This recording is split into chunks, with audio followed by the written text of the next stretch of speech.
It was 3 years ago that the late General Zia appointed Mohammad Junejo as Prime Minister. It proved to be one of Zia's biggest mistakes. He thought he'd chosen an obedient servant, a man who would execute his orders. Instead, Junejo surprised everyone by challenging Zia on martial law in Afghanistan, and this spring he was unceremoniously sacked. So Junejo's an establishment politician with fairly impeccable credentials when it comes to opposing dictatorship. When we talked at his home in Islamabad, we began by looking at election issues.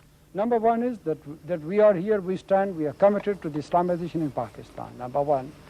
Number two, we are committed to the bring up the lot of the people. I mean, to bring an improvement generally in the condition of common man of Pakistan.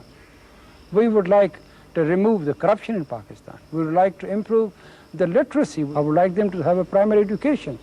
I would like them to health facilities, good drinking water.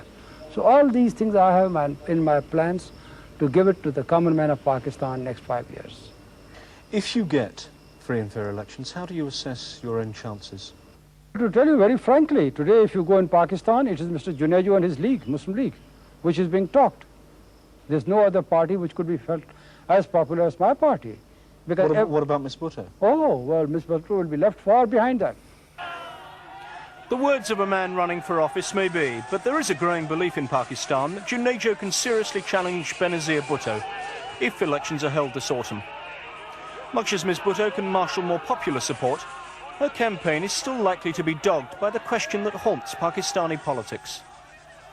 Do you believe that the military will ever allow you to take power? I think that for the sake of Pakistan's stability, every Pakistani, whether in the armed forces or out, should let the majority party govern in accordance to the Constitution. It shouldn't be a question of Benazir Bhutto or any other individual. It should be the question of the law. Institutions are important. They always last. And for Pakistan's sake, I hope it's the institutions which survive. By contrast, Mohammad Junejo can claim the positive support of the army. More than that, he was Prime Minister when the military hierarchy was reshuffled, and typically the present Chief of Staff is said to be a close friend of his. So he will campaign presenting himself as the one civilian who can guarantee government free of military interference. Do you really believe that the army is going to get back power? I don't see that, because after all, well, one could say it's very tempting. But the situation which is in the country, even the armed forces would like that let there be a rule by the people of Pakistan through the elections. What about General Zia's alliance with the West? Is that something you support as well?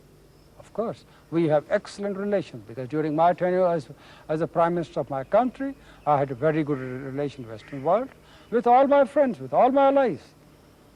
I gather Mrs. Thatcher has been in touch with you in the past few days. Yes. Is she encouraging you to run for Well, I'm office? grateful to Mrs. Thatcher, frankly, because she wrote me a letter showing her concern, and well, she said, I must express my personal gratitude that during your tenure as Prime Minister, the relation between the two countries remained good, and I wish best of luck to you.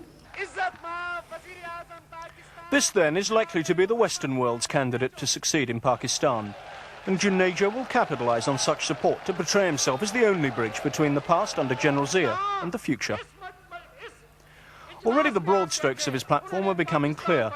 He wants an Islamic state friendly to the West, perpetuating Zia's policy, but a break with the past when it comes to involvement in Afghanistan. Do you favour a political solution rather than the military option, which General Zia had pursued for so long? I tell you, military is no solution. There should be a political solution. I have always advocated the cause that there should be a political solution to the problem.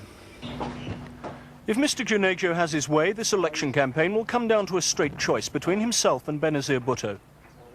What he's relying on is that he's a known factor, and that Ms. Bhutto would represent a gamble for the people of Pakistan, a gamble which didn't pay off under her father.